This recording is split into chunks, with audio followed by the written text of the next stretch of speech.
जिले निर्मल के भैंसा शहर के पारडी बाईपास ग्राउंड पर सैयद इरफान नुमाइंदा काउंसलर की जानिब से सैयद इरफान टी20 क्रिकेट टूर्नामेंट चैंपियन ट्रॉफी जो पिछले 20 दिनों से जारी थी आज इख्तिताम को पहुंचे, जिसमें 28 टीमों ने हिस्सा लिया। इस टूर्नामेंट के फाइनल मैच जो एबीसीसी क्रिकेट क्लब निजामाबाद और वार लीग हीरोज भैंसा के दरमियान खेला गया था, जिसमें एबीसीसी क्रिकेट क्लब निजामाबाद ने टॉस जीते हुए पहले बैटिंग करने का फैसला लिया और मुकर्ररा 20 ओवर्स में 6 विकेट के नुकसान से जुमला 187 रन बनाए, जबकि इस निशाने के हदफ को वार लीग हीरोज भैंसा की टीम नाकाम रही, जिसने 20 ओवर्स में 9 विकेट के नुकसान से 128 रन बनाने तक ही महदूद रही। इस तरह से इस टूर्नामेंट की एबीसीसी निजामाबाद टीम ने 59 रन से जीत दर्ज कराते हुए फातेह करार पाई। आज इस टूर्नामेंट के इख्तिताम के मौके पर नायब सदर बल्दिया भैंसा मोहम्मद जाबिर अहमद के हाथों फातेह टीम एबीसी निजामाबाद को 1,15,000 रुपयों का चेक और ट्रॉफी से नवाजा गया, जबकि रनर्स टीम वार लीग हीरोज भैंसा को 50,000 रुपयों का चेक और ट्रॉफी से नवाजा गया। इसके अलावा टूर्नामेंट में बेहतरीन मुजाहरा करने वाले दीगर खिलाड़ियों को भी इनामात और मोमेंटों से नवाजा गया।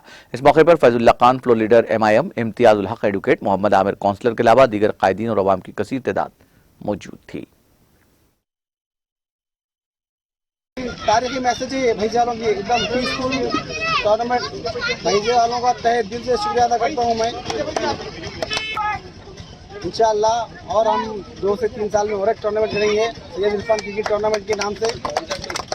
मैं पुलिस डिपार्टमेंट से गुजारिश करता हूँ कि ऐसा ही सपोर्ट करो नौजवान को। नौजवान के अंदर एक हौसला होगा तो नौजवान आगे मिलके सब मिलके खेलेंगे, हम भैंसे के नाम रोशन